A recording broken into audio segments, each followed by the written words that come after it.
દ્વારકાથી લગભગ 25 કિલોમીટર દૂર છે. દ્વારકા પોરબંદર હાઈવે પર સ્થિત છે. નેક્સોન બીચ તરીકે પણ આને ઓળખવામાં આવે છે. અહીં કાચબા સંરક્ષણ સ્થળ છે. અહીં દરિયાઈ કાચબાઓનું અવલોકન કરવામાં આવે છે. અહીં અંદર જવાની મનાઈ હોય છે. ચાલો આપણે બહારનો નજારો નિહાળીએ. અહીંથી તમે આગળ જાઓ એટલે તમને એમ લાગે કે તમે કચ્છના રણમાં આવી ગયા છો. લાગે છે ને? ધીમે ધીમે આગળ વધો એટલે દરિયાની સપાટી દેખાવા મળે છે. અહીં કુદરતી દ્રશ્યો અને એના નજારો જોવાનો ખૂબ આનંદ છે.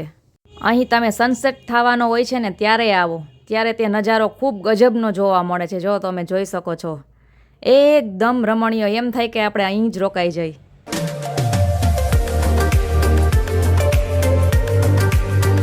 આ ઓખામઢી બીચ સનસેટ ટાઈમના સુંદર દ્રશ્યો અને સ્વચ્છ રેતી માટે સૌરાષ્ટ્રમાં એક લોકપ્રિય રત્ન છે.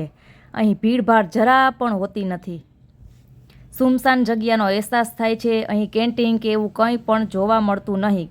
કુદરતી સૌંદર્ય અને સનસેટનો નજારો જોવાનું જ ખાસ અહીં મહત્ત્વ છે. આ બીચ સૌરાષ્ટ્રનું છુપાયેલું એક ખરું રત્ન છે. જો તમે અહીં ન આવ્યા હોય તો આવો, દ્વારકા જતા હોય રસ્તામાં તો ચોક્કસ આ જગ્યાની મુલાકાત લેજો. અહીં એકદમ શાંત જગ્યા છે, એવી ખૂબ સરસ મજા આવે છે. અને આમ આગળ જુઓ, આપણે એમ લાગે કે કચ્છનું રણ જ છે. લાગે છે ને તમને? જુઓ, એકદમ રમણીય વાતાવરણ. આ સાઈડથી તમે આમ જોવો એટલે દરિયાની સપાટી તમને જોવા મળે છે.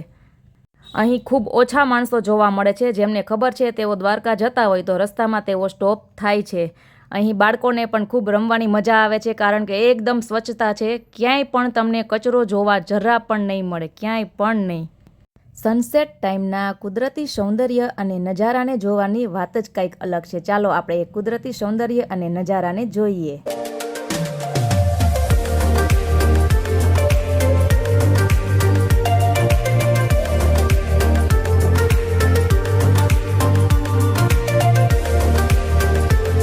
સનસેટ ટાઈમની લાલીમા પણ ખૂબ ગજબની હોય છે. વિડીયો ગમ્યો હોય તો લાઇક, શેર અને સબસ્ક્રાઈબ જરૂર કરજો. તમારા મિત્રો સાથે તેને શેર અવશ્ય કરજો. ફરીથી મળીશું નેક્સ્ટ વિડીયોમાં.